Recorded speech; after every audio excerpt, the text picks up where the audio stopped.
All right, now we are officially recording. Let me introduce Gloria, read her bio, then we're going to just get right into it because there is so much to cover. And again, in the chat, keep putting in your LinkedIn's. We want to connect with you. So let me read Gloria's bio in just a second here.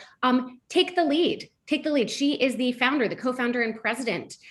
Do you want to talk a little bit about Take the Lead in a minute? I know that it's a nonprofit. I know that the goal is to help women basically get their equal share of leadership positions across all sectors.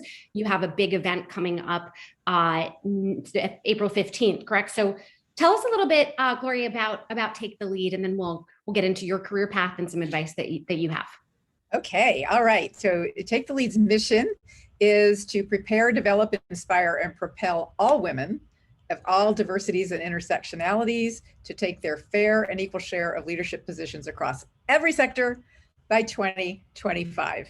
Now that is 70 to 150 years faster than the most optimistic projections. And now that COVID has set women back by, some people say, a decade, some people say even more, I think we have an even bigger challenge than when we started 7 years ago. But I honestly believe that, in fact, one of the power tools that I teach is Carpe the Chaos. I honestly believe that disruptions are the moments when you can really get new ideas into people's thinking. And that if we really pick ourselves up now and have a good strategy, that we can still achieve gender parity in leadership by 2025. And when we do that, it will certainly help ladies get paid. So you're not pushing back the date, because when I saw 2025, I started to get anxious as I looked at the calendar. No, well, people asked me why 2025. Okay, so here's the real reason. I mean, first of all, I want it to happen just because. But the thing is, when we started Take the Lead, it was sort of my after I had tried to semi-retire thing, and if I could live another 70 to 150 years to see it according to the schedule that people project, I'd be happy to do that. But the odds are not real good. So hence 2025, we got to get it. We just got to get it done. And you know what? It's way past time. Now everybody watching this is like, oh, I understand why Gloria is part of this fireside. Got it. Yeah, right. Yeah. Tell us about the event that's happening. And we're going to be dropping into the chat. We're going to be sending you a follow-up. But this thing that's happening April 15th, Power Up, Igniting the Intentional Leader for DEI. It's a virtual summit. Yeah. So give us some information about that and what folks can get out of it. Yes. So our mission, our principal mission is obviously gender parity in leadership. What we know is that we are all in this together. We know that all of the negativities that impact women and people of color and any oppressed group that hasn't had an opportunity, we all have to move ahead together, or we don't move ahead at all. And so as we recognize this more and more, we are still mostly focused on women's leadership, and we do training, coaching, role model events, and thought leadership, because what I found in my research for my book, No Excuses, 9 Ways Women Can Change How We Think About Power, is that there are many good leadership programs, but most of them weren't moving the dial, primarily because they didn't do the whole package that women really needed to be able to advance. So that is our core. That is our heart and soul. However, because it is also an integral part of diversity, equity, and inclusion, we also offer a course we call Creating a Culture of Inclusion. We are going to do this Power Up conference, Igniting the Intentional Leader for DEI, on April 15th, tax day, so it's an easy date to remember, right? From noon to 4 p.m. Eastern time. And what we will do is to provide things that you don't usually get in these diversity conferences. We will have several pieces of new research that will be very helpful, I think. And then also we focus on giving people actionable tools. So we're going to have some breakouts. We're going to have opportunities for people to workshop how you can actually use this new research information in your own work or in your own organization. And then we also will have some opportunities for networking, and we've got some cool speakers. So if anybody wants to find out more, they can just go to our website, which is taketheleadwomen.com. Let's start at the beginning for you. I knew that you grew up in Texas. Were you always this person, by the way? Did you like come out the womb being like, we've got to make change for women? And No, if not, what's the, I know we don't have too much time, but like, how did you get here? no. I grew up in little small towns in Texas. I often tell people that if you've seen The Last Picture Show or read the book, Larry McMurtry, the author, just died this past week, so I've been thinking about it. You've seen a documentary of my high school years. If you're a Friday Night Lights fan, you've seen a 20-year sequence of my life when I had my children, and they all grew up literally in the shadow of Permian High School. It's a real thing. No, I grew up in small Texas towns and lived in Texas the first half of my life. And I bought the culture. I bought what the culture was telling me, lock, stock, and barrel. Like, be a support system for everybody else. Don't worry about having a career for yourself. They used to say, if you go to college, it's to get your MRS. Now, my parents always assumed I would go to college, but I was kind of rebellious as a teen against, as teens are with their parents very often. And I married my high school sweetheart. We moved off to Odessa, Texas. I had 3 children by the time I was 20. And then I woke up. That's when I woke up. And several things helped me. I'm sure part of it was just pure maturity as time went on, but also the civil rights movement was in full swing at about that time. And I became involved, and I learned that people who work together for a worthy cause can change anything. It doesn't matter if they don't have wealth or power, formal power. They have power. And that was just like such an eye opener for me. And then I also noticed that the women were doing most of the frontline work and the men were the leaders and getting all the credit. And I thought to myself, if there are civil rights, then women should have them too. And so it was about then that I began to find my voice. And I was honestly planning to be a high school social studies teacher. And serendipitously, after teaching, I did a lot of teaching, but I was serendipitously offered a job as executive director of a small, fairly new Planned Parenthood affiliate in West Texas. And I thought, I'll do this for a few years and I'll go back to teaching. 30 years later, I retired as the national president. So the message in that is just say yes. Just say yes to opportunities that are offered to you, because you never know where they will lead. And so to sort of loop back to what I said initially, which was, after that, I really had intended to have a somewhat calmer life. I really said I would never have a staff or a board again. I was like tired of running an organization, and I wanted to write books and make speeches and be a thought leader. And anyway, after I wrote No Excuses, people asked me to teach using it. I saw women have incredible breakthroughs when I helped them change how they were thinking about power and gave them these 9 leadership power tools to implement that new thinking.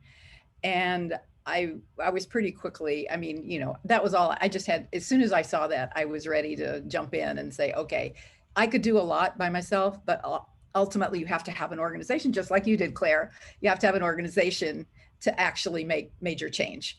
So, yes. Very similar, I think, in that regard, as you realize you can't do it by yourself, right? By the way, I know that you all have questions and you're not putting them in the chat. So I'm going to tell you to do that because I am going to keep going with my questions, and y'all pre-submitted some really good questions, which I'm going to get to in just a minute, but feel free to jump in.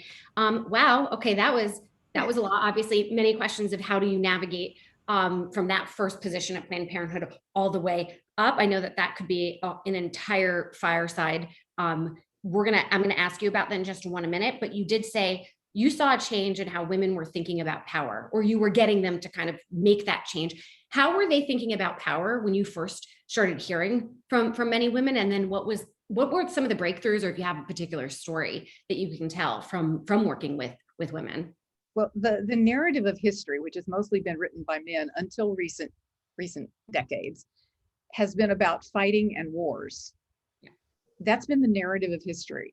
It's about fighting over a little finite pie and assuming there are scarce resources. And women have borne the brunt of a lot of really negative aspects of that kind of power. So I would find when I would talk with women that some even very high executive women would say, don't use the word power, it's a bad word. And I'm like, but you're an executive in this company. I mean, you can't do anything. You can't be a leader without being willing to use power in some way. So what I found is that when we can shift our thinking from this oppressive power over to understanding that power is like a hammer, it has no attributes of its own. You can build something with it or you can break something apart. Think of it as being the power to innovate, create, make life better for yourself, your family, your organization, your community, the world. Well, boy, I would just see these masks fall off of women's faces. And they would say, yeah, I want that. I want that kind of power. So then we would just proceed from there. It sounds so simple, but it is really a paradigm shift that is quite profound. And once you realize that, you realize not only is there not a finite pie, but if I help you and you help me, we both have more. Mm-hmm. Go Go ahead. No, Well, go ahead. a question that somebody asked previously, which I think ties into power, which is how do you take the lead without making others feel that you are taking over?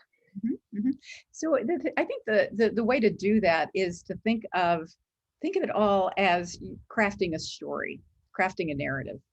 And that narrative has to include everybody. If people see themselves in the narrative, in the story that you're offering them, in your vision, they'll come along with you. If they feel they're going to have to lose their power or lose their whatever it might be that they value, then they will be much less likely to do it. And I think that's one of the reasons why it has been so difficult for so many companies, for example, to shift their culture to one that really is more inclusive, because it's hard to change a culture while you're living in it. It's really hard to get people to step aside and let other people in to that power circle. So the way to do it is to enlarge that power circle. Just create a new paradigm, create a new map, find ways for people to feel like they are going to benefit from whatever change it is that you want. And it will be a lot easier. By the way, I'm taking notes as I think things. So just to be clear, when you see me look down. So I love that you just said change, it's hard to change culture while you're in it. I can speak from personal experience. When you take, a couple steps forward, there's inevitably a couple steps backwards that happen. And usually it's other people who aren't ready to be progressive pushing us back. So for you, and I don't know if you want to speak more broadly in your career or maybe specifically to Planned Parenthood, big changes, those steps forward that you've seen, but when there are things that stop you or things that push you back, do you have any examples of times when that happened? How did you handle it? How did you keep going?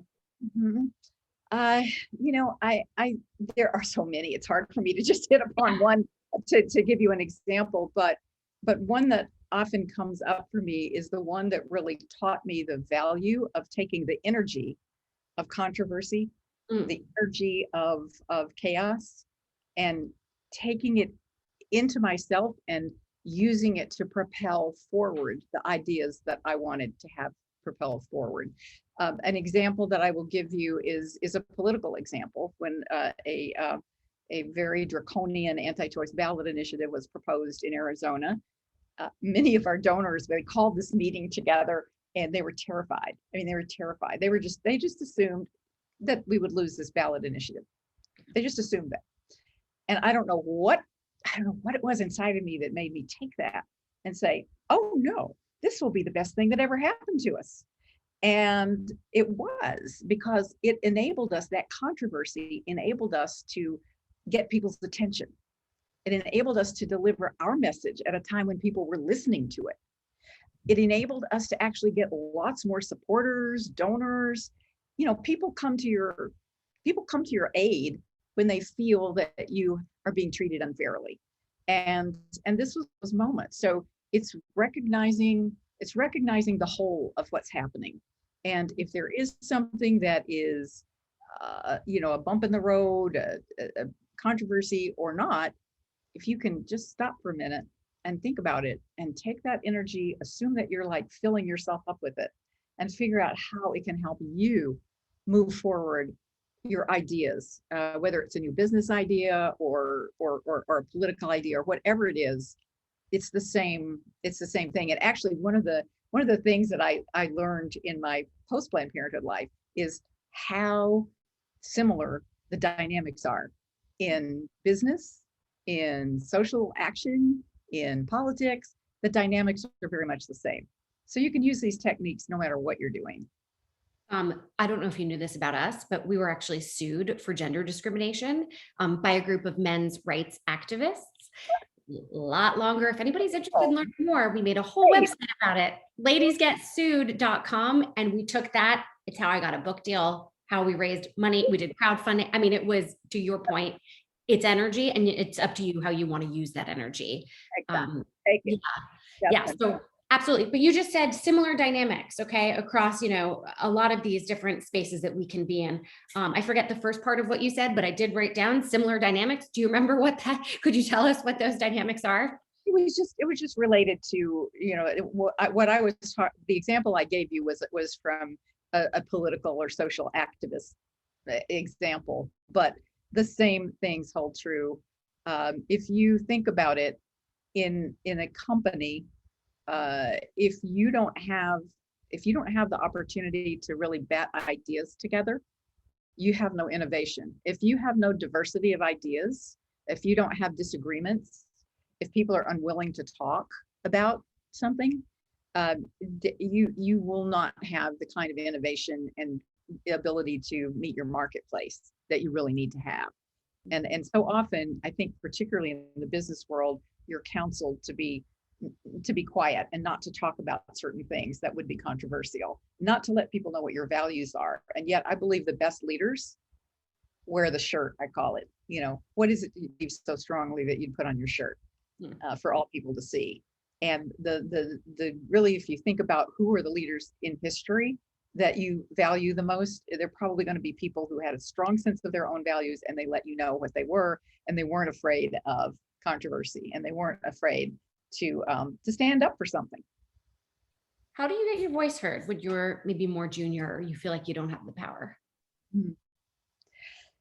It's a tough question. And yet, as somebody who has hired a lot of people over the years and worked with so many different people, honestly, the people I always valued the most and that I look for and that I appreciated the most were very often the people who were junior, but were willing to tell me when they saw something that they thought wasn't right, or they saw something, or they had an idea that they thought we should implement that we hadn't really thought of before, or maybe we had thought of, but we had discarded it because of some reason or another. But the issue, I think, is how you do that and how you speak, get your facts together. If there are other people who share your ideas, muster them together and go in together.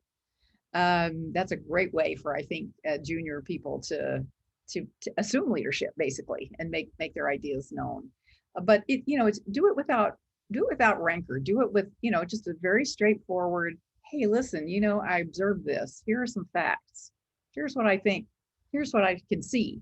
Blah blah blah blah. Whatever it might be, and it's I think it's a matter of how you hold yourself and how you communicate, and not to be afraid of it. Just, be matter of fact. And maybe they'll say no. That's okay. Right. This is an opportunity to look good. I mean, listen, any suggestion we have for how to improve our workplaces is not just going to benefit you, it's going to benefit the company, right? So if you're positioning this as a benefit to them, right, that is a good thing. So even if you feel like, maybe I'm being a bit of an agitator, well, the end result is a good thing, right? So it's just about presenting it in that way. I'm going to read you a question that was submitted beforehand by Jennifer. So she said that the Biden administration has created a gender policy council that will, quote, seek to advance gender equality and equity in both domestic and foreign policy across government. So what do you think that the council should do immediately to address this? And what do you think that they should focus on more long-term? Hashtag put women at the center. That's it. That's it.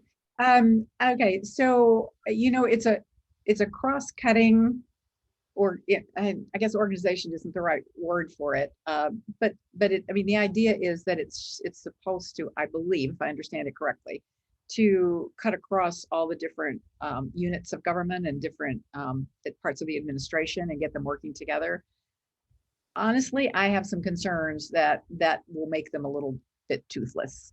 And what I'm hoping is that they really take some very strong stands, and that they move forward a positive agenda, as opposed to just trying to get people together speaking on the same message. There are such opportunities right now because women have lost the majority of jobs, and women of color have lost the majority of that majority. Yeah.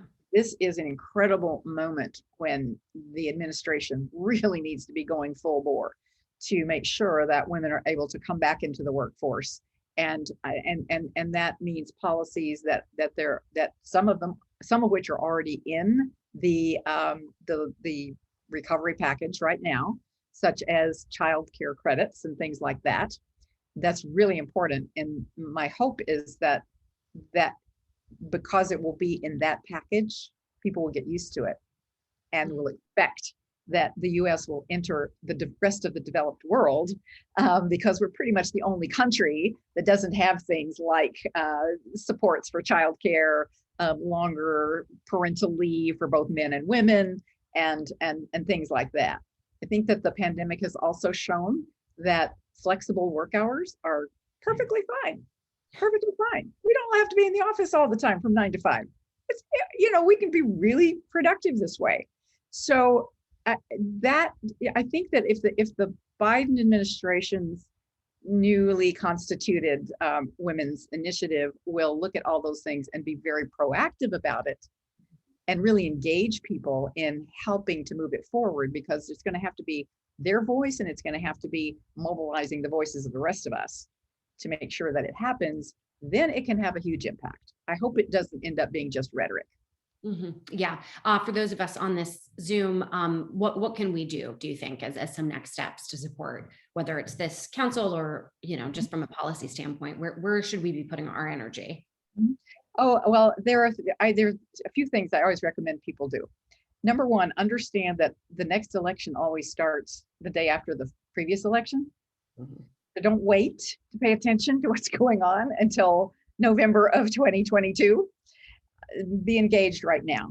Start to get to know, if you don't already know, your member of Congress, your 2 US senators, assuming you're in the US, and start, go to their town halls and speak up, ask them questions, pay attention to the legislation that's coming down, and pick 1 or 2 that you really care about.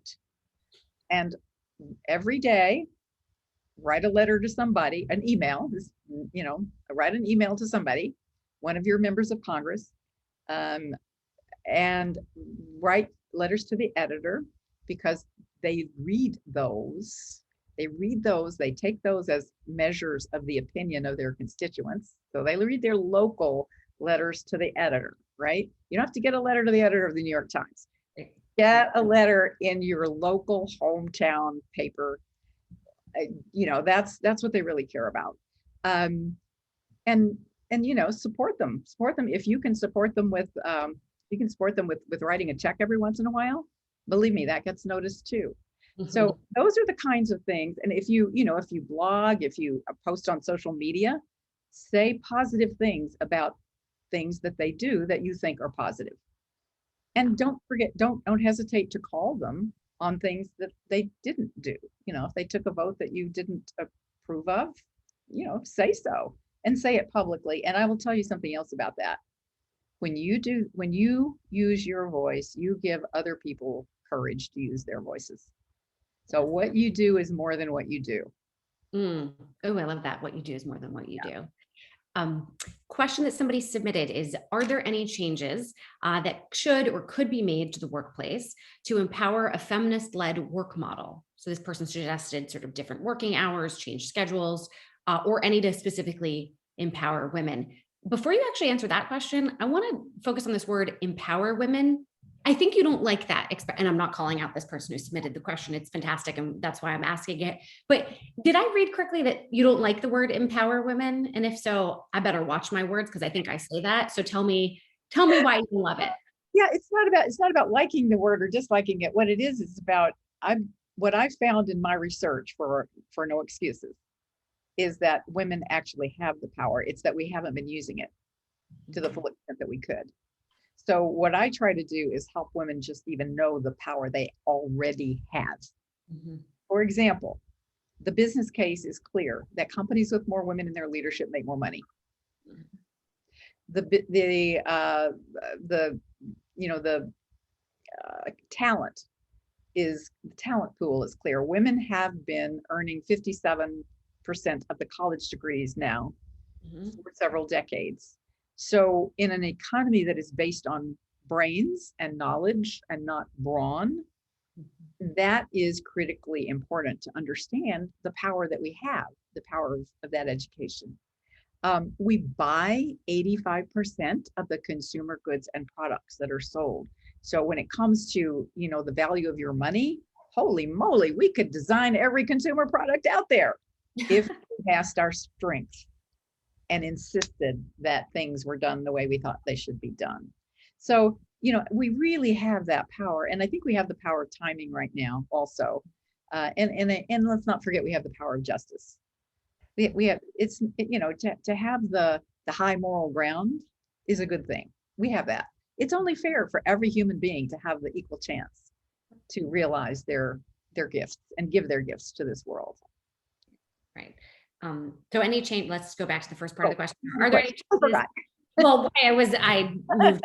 I got off on my soapbox.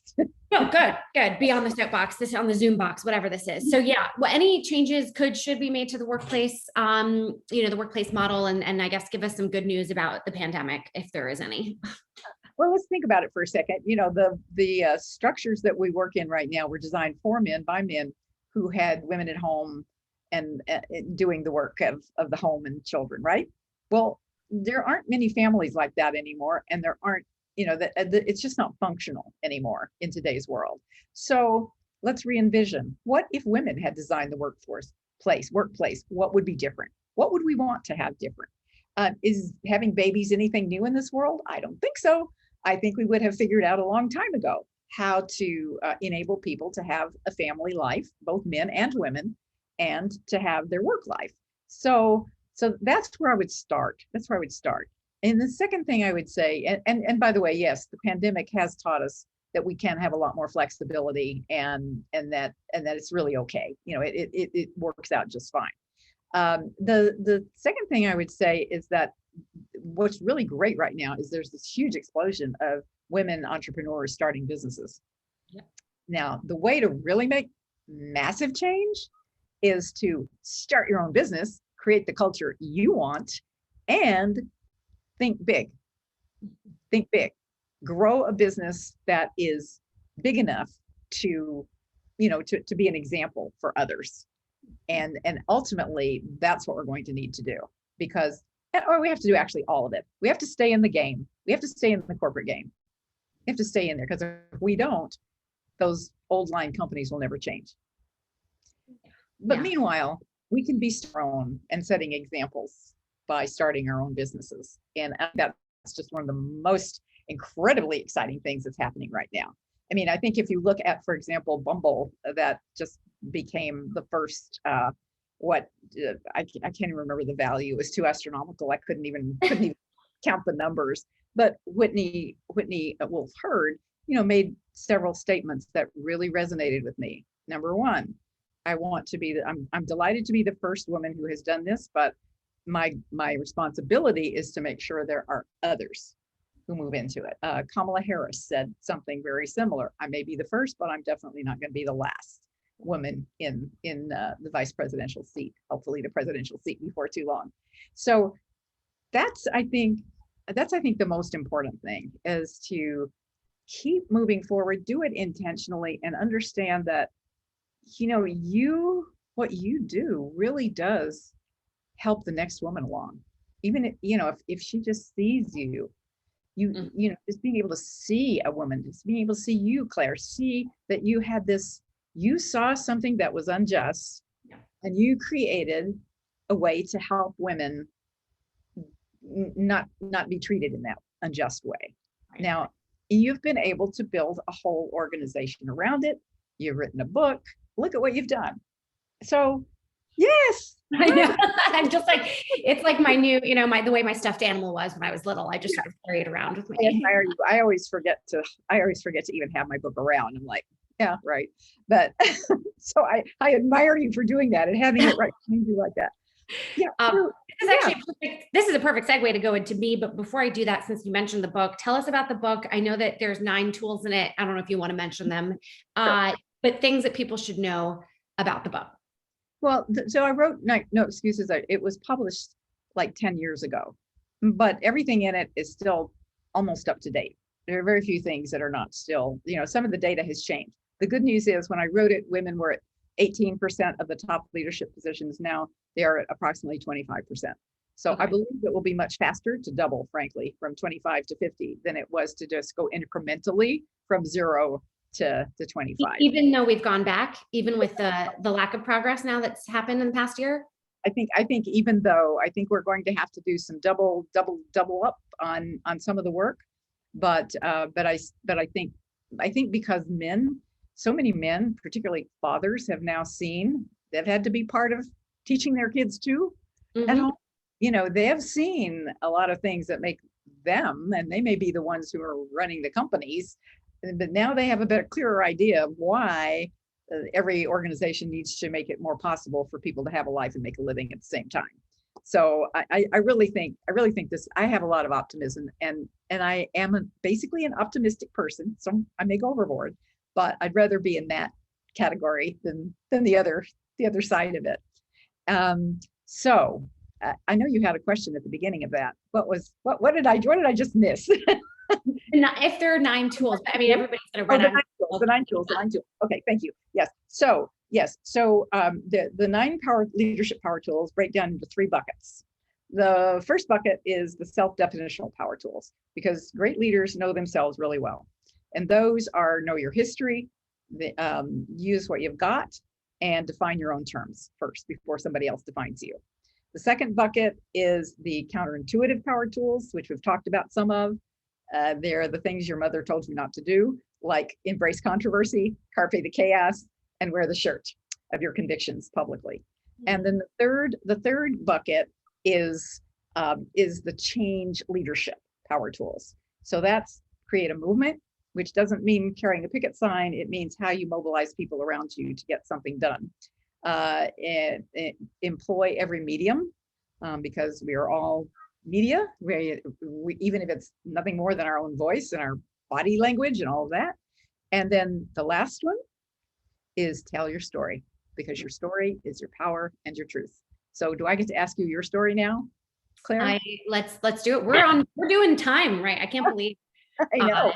This is going great for us. Hope you all are enjoying it. I've learned a lot, incredibly inspired. I still have so many questions about what it was like to run Planned Parenthood, but we can go on to me and then maybe. Okay, yeah, and you know, I can keep answering questions afterward too. That's no problem at all. So, and actually, so much of what I learned from running Planned Parenthood has been incorporated into these 9 leadership power tools, and you know, I had to learn it all on the job. You see, I had no prior training. I had a degree in sociology that was brand new. Because it had taken me 12 years. Sociology too. That was my major, which was my way of sort of not choosing anything. It was just right. Interesting, learning about people. Yeah. It prepares you for nothing and everything, right? Yeah.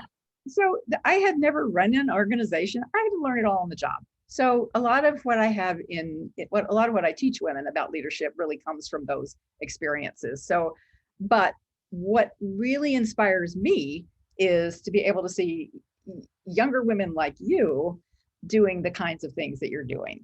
And so the first question I always like to ask people when I'm interviewing them is, how did you get to be you? Oh man. It's like, how much time do we have? I did not self-identify as a feminist. I just had a complete misunderstanding of what it was. And I now have done a ton of research and recognize that I was listening to the kind of Bill O'Reillys of the world in the 90s of, feminazi. Like we were just totally, it was really bad to be a feminist. So no way, that wasn't me. My mother was also the third class of women when she went to college. And I never really thought about how I assumed it was done. Like she had done it. We were equal. Workplace is our meritocracy. And part of that, was her saying, you can do whatever you want. You can become whatever you want, not recognizing that there are systemic barriers. And I do recognize that that's actually quite privileged that I entered the workforce, in total innocence of, thinking it was a meritocracy. It wasn't until I had a pretty sexist experience that really just got me reflecting on all of these small, almost imperceptible times where I was made to feel uncomfortable because of a gender power dynamic, right? Which now we know microaggressions is the word. And when I was reflecting on it, it then made me think, well, are other people experiencing this? I mean, we're really not talking about it, right? Because you can oftentimes internalize when something happens, like you are objectified. At least for me, it was, oh, well, I must have been wearing something revealing, or I was too friendly, right? And that then started researching, just even writing in Google, women work inequality. I mean, I was really starting from nothing. So it was a total awakening for me in discovering some of these horrible statistics around women, work, money, and that we weren't even close. It wasn't even like, oh, well, we're 40% in leadership, or, oh, the wage gap is like 80 cents on the dollar. Well, if it's an aggregate, I didn't know how bad it was specifically actually for Hispanic women. Right. That was the statistic that changed everything for me. And it was that Hispanic women get paid closer to 55 cents to the dollar. And for a year, I just kept thinking, I've got to do something. I've got to do something. But of course, what as an individual can you possibly do to combat something when it is that overwhelming and systemic? Long story long, Freda Baidu is a freelance art director, came to me and she said, Claire, I just found out that I have male friends, counterparts, they are charging double what I'm charging. And so for her, this was not, it was this kind of self-inflicted wage gap, which she realized, number one, do I not think I'm worthy of double? And number two, lack of transparency. I don't know how much to charge. And at the time I was a director of marketing for an organization that connects people for work. So I had a background in recruiting and I put together an event. It was a town hall event for women to come and talk about money and work and self-worth and to, sort of trade stories. Now, long story, very long. I created our Slack group that night of the town hall because there was just so much more that we had to talk about, and specifically salary negotiation. That was the, if I can close the wage gap in my own life, at least I know that I'm doing something. And that wasn't going to be a systemic change, but it could be powerful, right? Not only for myself and sort of my family, but also if you teach other women, are you asking for what you're worth? Do you even know what you're worth? And our Slack group now, we've got over 100,000 women who've joined, more than 2 million messages that have been exchanged. And everything that we do, all of our education, the book, speakers that we have really come out of not just kind of what women want in their work and in their lives, but really what we need on a deeper level, and being unafraid to be vulnerable with each other and say, I need help, and so hopefully that, I've evolved, absolutely. And I still laugh at myself Googling women work. Yeah, and quality. one of the tensions that I hear from time to time is from people who say, well, you have to change the system from the top down. There are still inequities. There certainly are still inequities, and there certainly is plenty of explicit bias as well as the implicit bias. There is all of that. But what I love about what you do is that you actually start with with women ourselves. Yeah. And a recognition that, because it's kind of similar to what I found, which was that if we don't change our own thinking about power, we aren't going to have that power. We aren't going to be able to embrace it. And I love that you deliver that message that, well, yeah, there are systems that need to be changed, but we have to start by changing how we are actually entering those systems and what we're expecting. Can you talk a little more about how you help women do that? Yeah. Yeah. And it's interesting. I've actually carried some guilt because I never want women to think that I am saying it is our fault or it is Right. on us to make change. I mean, we didn't create the problems. We're just suffering the consequences. So this balance of like equipping us with tools to make sure that we are advocating for ourselves and others, right? Because at least we have agency over that. And at least if you could take a step forward and see a positive result, that gives you hope to keep going. But the real change will happen top down. I mean, culture is made, unfortunately, top down, ultimately, because those are the policies that the companies can implement. Those are the policies the Biden administration can implement. But they're not going to change unless we bring the pressure. Okay. So the larger vision has always been, how do I improve my own life and the lives of other women in my, in my company? But also, how can we become loud enough where we're now able to harness that energy to then put pressure, in the way that you said. I love the local, writing into a local paper. I think that's great. So that's sort of ultimately larger vision. There's also a lot of women in our community who've now run for office, who did not come with the intention of running for office. They came because they wanted to solve something in their own life. I think, there's just so many levels of how we can do this. I mean, just in terms of my book, it was internal obstacles always, right? Laying the foundation of self-advocacy. The only way you can be a compelling and effective advocate is if you first deeply believe that you are worthy of it. It's also understanding how we've been socialized so that we don't think something is our fault. Then it's about networking. Ultimately, I mean, all of the things I've gotten in my life have come through relationships that I've built, and understanding that being strategic in building relationships is not mutually exclusive with being genuine or authentic. And that's something, and that is a reason that we have a community. Really, it's not just about applying to the job, it's about getting in the door first, and then you apply for the job. So all that is huge. And then there's two parts, right? Part of it is moving fast, going above and beyond, but it's also making sure you're protecting your energy and your boundaries, learning when to say yes, learning when to say no. And then this is the thing I'm really sort of obsessed with lately is, are we going within our industries and with our companies, are we going where they're growing? Okay. So when a company is investing in a certain area of their business, are we making sure that we are getting opportunities with that? Or are we just kind of accepting the things that we're given? Are we really understanding how we're contributing to the bottom line? Because that then is how we leverage to get raises and promotions. It's always about making the business case and not the case of, well, it's fair or, well, I deserve it. So I want us to think a little bit more kind of intrapreneur, not just for those of us who want to create businesses, but how do we think almost like we are the business within the companies we work for? And then after that, it's identifying policies, and starting better paid family leave at our companies. Perfect, super short story to really convey exactly what I want women to do. It's a woman in the book. This is a true story. She felt really marginalized when she became a mother at her old company. So she left, she joined this new company, and she wanted to create an employee resource group for parents. She also wanted to improve their paid family leave, but she thought, those are huge things, going to cost budget. I got to start small, right? And this is how I started. It's what is the next best step I can take. And so she thought, let's do a take your kids to work day. Great success. There was a lot of momentum. And so she said, okay, now I'm going to say, let's make an ERG, right? An employee resource group, galvanized others, right? Wasn't just herself. She showed momentum. Okay, now I'm going to go for the paid family leave. Really had, did her data, like came in and pitched it like a business. Now I'm going to tell you the end of her chapter. So sorry, guys, still buy the book though.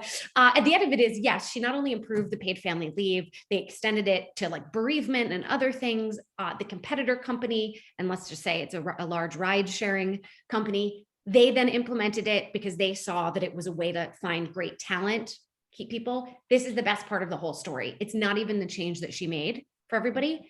It was that she then used this as a case study for why she should get a raise, why she should get a promotion. And not only that, that a percentage of her responsibilities moving forward should actually be dedicated to the employee resource group. She got yes on all of those. And then she ultimately got recruited by another company to specifically do the kind of work that she had now navigated her way into, right? Helping people at companies do better. She job crafted, she got a raise, and she helped others, and she's got a legacy that she's left. Now, I know that's a lot. Not everybody has time. Okay. Like, no pressure on anybody, but to see the evolution of those steps is exactly what I hope we can all take something from her story. That is an amazing story. Yeah. Amazing story. It's just, but it has all the elements that I think we both are committed to helping women get through, and to understand that you can do that. You Yes. can do that. But you have to start. And it doesn't really matter where you start. You have to just start. And talking about it, even just sharing your salaries. Yeah, right. I mean, of course, now we have to have action, right? It's not enough to just like feel inspired. But it does, if you find other people who will rally with you, and I love that you used the word energy before, you can harness that. You can absolutely harness it. Yes. And to sort of loop back to one of the questions that you asked about specific policies that the Biden administration can take, and that the Women's Council can take, there is legislation that is this next step in equal pay, which is the Paycheck Fairness Act. I don't know if it's going to have the same title this time around, but that legislation, I'll bet you, will be coming front and center. And that is certainly something that everybody could start communicating about the importance of. So yeah, absolutely. That is incredible. So I have a couple of questions for you that I really, these questions that came in beforehand that are just really fascinating to me. One of them is, my business automates systems for growth so that women can focus their efforts on legislative leadership. The challenge is that many women in my program succumb to an unconscious bias that they are not a leader. What are the effective strategies I can leverage in my online community to mitigate this? So since you have such a large online community, what have you found that you can do to help women recognize their value and use it? Yeah, I think we should move away from this. And you sort of mentioned this before. I think of, leadership is often looked at as this like male, competitive, violent, I would really look what is innate to us in terms of our strengths. So not just our skills, not just our experiences, but our patience or empathy, our detail oriented, are we positive, right? Enthusiastic, right? All of these things will make you a leader if you understand them and you move in a direction that really leverages them. So identifying, for me, I am a communicator. And by the way, all of this is evolving, and it's consistent checking in with yourself. This isn't like I write a mission statement and that is it, right? So to be clear, this is always evolving, but knowing that if I am a fantastic communicator, I now look for opportunities where I can do that. And so I would encourage everybody here really deeply inside, what are your strengths? Move in that direction. It's about finding allies and advocates 1,000%. Everything I've achieved in my life, like I said, it was relationships, but it was helping them too.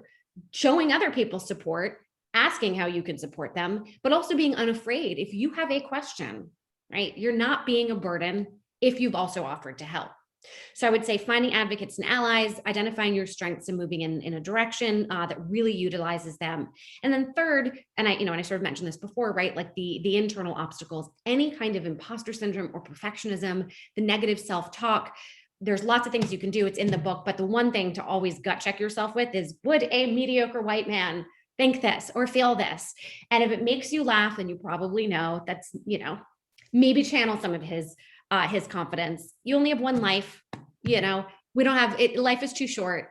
Like, just be proud of yourself for any small step that you've been able to take, any kind of risk. Absolutely be proud of, and you'll see it'll snowball once you allow yourself to actually feel good about it. So let me layer on the pandemic to that, because there are some questions that have come in about, can I still ask for a raise in the middle of a pandemic? How do I do that? What do you counsel people about that? Well, if you don't ask 100%, you're not getting it. So that's guaranteed. Listen, think about everybody last year. Every single company probably had a budget or has a budget for travel. Nobody traveled last year. So they didn't use that money. A lot of businesses were able to negotiate deals with their landlords. They turned off the lights. They saved on energy, right? So just because a company perhaps may have not made a lot of money, by saving money this past year, they might not be doing as poorly as you think. And actually, there's a lot of businesses that are doing really well because of the pandemic. We're on Zoom, right? Yeah. How about that? So many. I mean, so many. So let's never make any assumptions about what they can or cannot do. Now, asking with empathy. Listen, my advice now was my advice before, which is you start with, I know this is a company that pays fairly. I know this is a company that values gender pay parity. Even if you don't know that, when you say it, it's holding them to that standard. Right. And you say what you want. You say the big number. It's been well researched. Okay, so this is not random. They know what they need to compete with in the market. So you're not being, this is not scary, but you also say, this is a conversation. I want to hear what you think. Let's get to a place where we both feel good. So, they're going to be scared to lose you. Here's the thing, right? It's expensive for them to lose talent, to have to train people, find them, all that. So just remember, you're on the same page. You're both trying to make this work. And at the very least, you can ask them for advice. If you were in my position, what would you do? Because they've had to negotiate this year also. We're all actually in the same boat. The boats may look different, but we're all like paddling, and I can't figure out the rest of that analogy, but you get it. Well, yeah, it comes back to that comment that I made about you got to help people see themselves in your story. Yes. You've just done a beautiful job of that. I mean, you've just like set up a whole story where, yeah, that fits, everybody's in that. Everybody's in the middle of that. So, what, in terms of helping women know how to negotiate now, what's the next thing after you get people talking to you? How do you get to the ask for the order, as they say in sales? I mean, how do you get to the bottom line and get to an actual conclusion and walk away with that raise that you wanted? You have to have a lot of backup asks, or what I call the comeback ask. There's been research that says that women don't ask as much as men. There's also been research that says that we do ask for raises just as much as men. We just don't get them. My hunch is that when we are told no, we say, okay, sorry, never mind. Whereas the man goes, they hear a no and they realize that's a not yet. Okay. Mm-hmm. So I would say have the second number that you want. Okay, I make that. I understand budgets are tight. What about this number? Again, what can we do together to figure that out? And if the answer is still no, you should be negotiating for other things, full compensation, right? There's lots of things that bring you value that they can give you. And they might be monetary, by the way. They might be paying, for our books. They've got separate budgets for things like that. So just because they can't give you the base salary you want, I have heard so many women in this environment getting signing bonuses, right? Et cetera. Okay. So there has to be something that you're getting. And at the very least, if it's not tangible, I want you to get information from them. How do they even determine compensation, right? How can you eventually get this raise? When can we, revisit this conversation? And just, take notes. You're going to be, however you are being treated during this negotiation, if it's not making you feel good, there might, it's a relationship that you have to commit to and be happy in also. So just make sure that you are finding work in environments where they at least can be transparent with you and also give you next steps on how they can support you if it's not monetary. Right. I just to give you a personal example of once when I did that, I had been invited to participate in a learning program that was a very high level executive program that I could not have afforded for myself. And even though I didn't get a raise that particular year because we had a very tight budget, my board recognized that in order to keep me happy, that one of the things they could do was to pay for me to be part of this incredible learning opportunity. And I have to say it was transformational for me, and it enabled me to come back and relaunch and launch so many things in the organization that increased its bottom line, and that really helped in so many different, it just gave me a whole fresh approach. So sometimes, getting something that helps you develop yourself is a really good perk to get, even if you're not getting the check on the dotted line. So as we're starting to get to our last few minutes, and I know that we could talk for at least a few more hours here, what is one critical ladies get paid piece of advice that you would want to offer the folks who are here with us today that we have not yet addressed? I think we've addressed this, we've spoken to it, and it's been kind of a through line to this conversation, which is don't let your current circumstances, whether it's the environment that you're in or a certain mindset, do not let that dictate your future, unless you're, it's dictating the next step you take. And if it's the next step is I'm going to change my life, but I know it'll be harder for some people than others, and it always is, but you do not have to accept what you've been given at all. And that small steps do lead to big change. So, feel inspired, but take action. And now I feel like I'm writing a Hallmark card. So I'll just say, don't let your current circumstances dictate what you do next. Exactly. I will end this up with the same kind of bookend, which is one of our most popular workshops that we do is called the 3 Powers of Leadership Intention.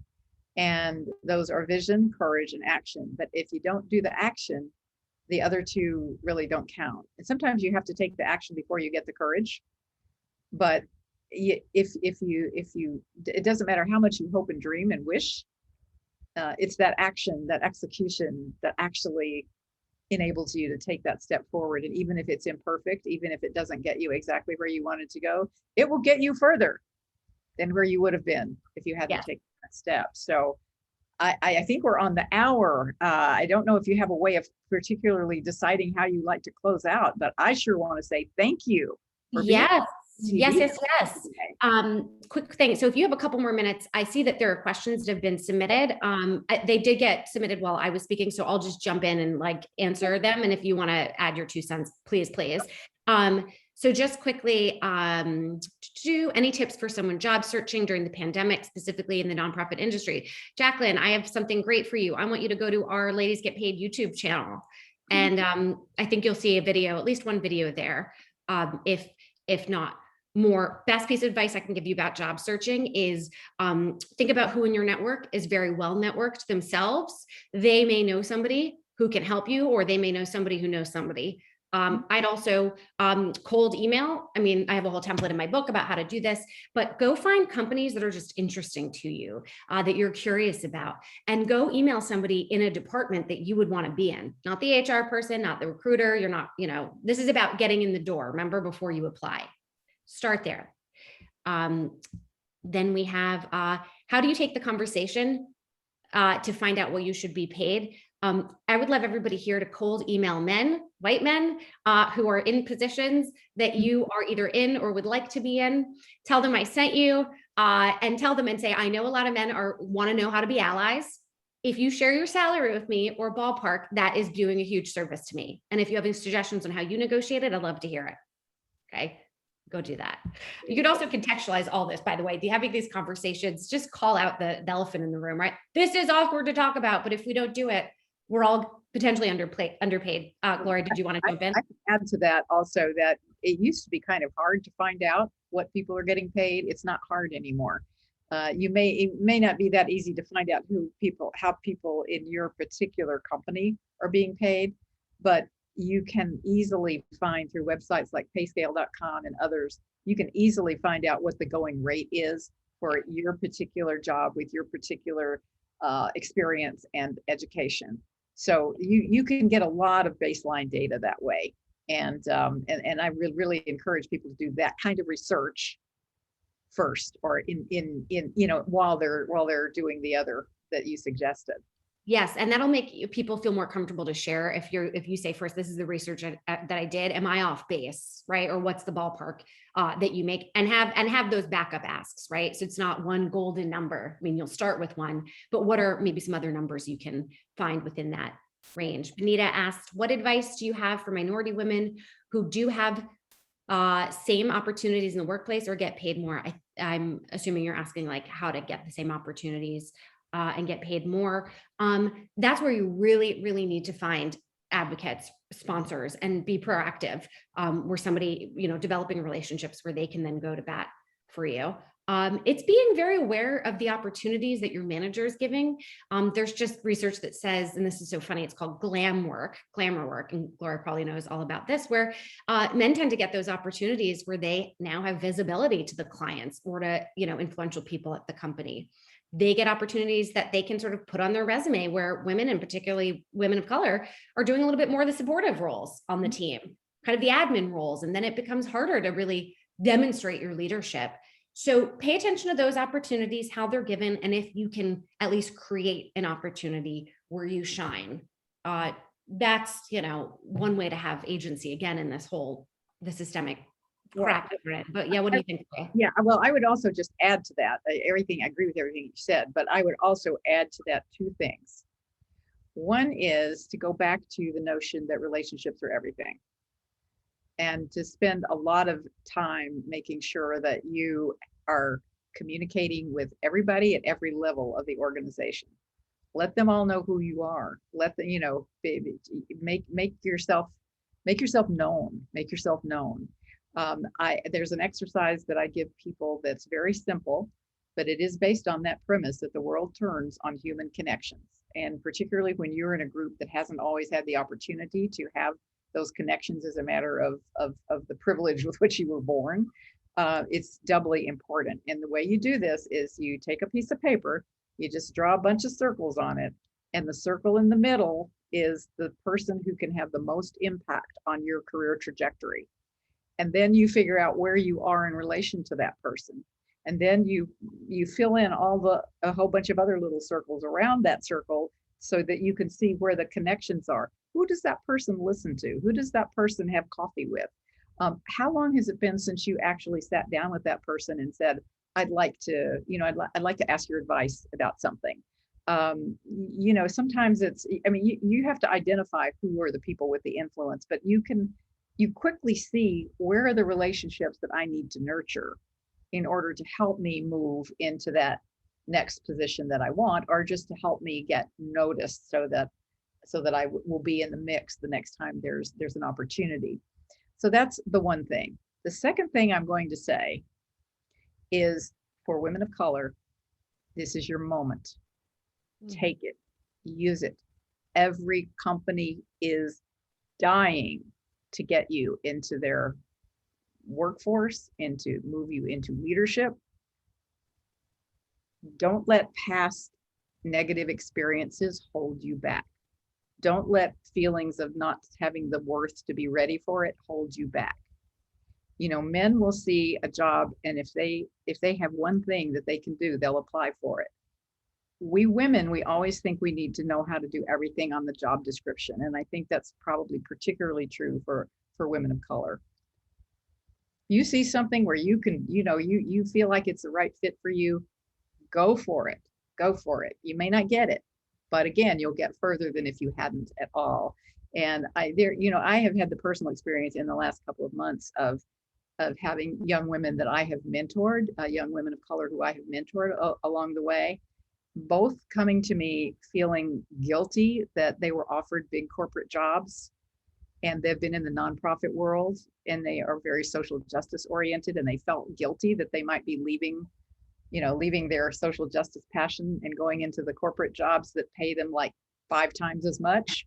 And my advice was, do it. Yeah, the paycheck. You can always use that, position, and you can use that pay to support those organizations, or those social justice organizations that you care about. This is your moment. This moment is not going to last. I guarantee you.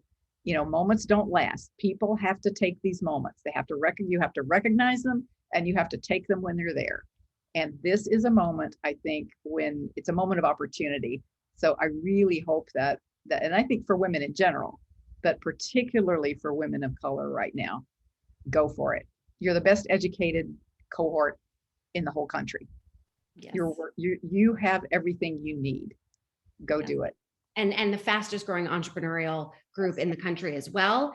So go raise that money too. Yeah, absolutely. Absolutely. Benita says, thank you for the great advice. And that was the final question. So huge thanks to you, Gloria. Next steps, anything that we want to tell people to do in terms of following you, et cetera. I mean, again, everybody, we're going to be sending out the video and some follow-up communication, but yeah, tell us how we can stay involved. Thank you so much. Absolutely. Again, the website is taketheleadwomen.com. Taketheleadwomen.com. We are a nonprofit, and if you mistake it and type in .org, it'll get to us anyway. But yeah, so taketheleadwomen.com. And we mentioned that we have the DEI Summit happening next week, April 15th. So if that is something that interests you, you'll find that information and how to register on our website. I've also recently turned the entire 9 leadership power tools to advance your career curriculum into an online self-study course so that people can have really very easy access to it. And so that is available. You can find out information about that as well on our website. We always, just feel free. Email us, email me, Gloria Feldt at taketheleadwomen.com if you have questions. And I am Gloria Feldt on every social media platform because otherwise I'd forget what I made my handle. And but Take the Lead is Take the Lead Women on Facebook and LinkedIn, and at Take Lead Women on Twitter and Instagram, because you can only have so many characters in your handle. So those are the main things that I would want people to know, and just that we are always anxious to have more people involved, and I really am so thrilled to have had this opportunity to talk with you, Claire, and to get to know more about Ladies Get Paid and you. Yes. And speaking of Ladies Get Paid, if you are not part of our Slack group, it is free. So join ladiesgetpaid.com. Also the book, ladiesgetpaid.com, typing in .com/book, more there. And on Instagram, Ladies Get Paid. And then there's me on Instagram, Claire Gets Paid. So stay updated. We're going to be actually announcing shortly a finance festival of programming every week, multiple times a week for the rest of this month in partnership with public.com. And it's going to be very much about building wealth, particularly in the digital space, meaning NFTs, Bitcoin, all the things that we keep hearing about, but people have a lot of questions about. Super male dominated, not anymore. We're going to get in it. And thank you, Gloria. Thank you to all of you for being part of this. Happy Monday. Great way to end the day. And we will be in touch soon. I appreciate your time, Gloria. Wonderful. Thank you. Thank you.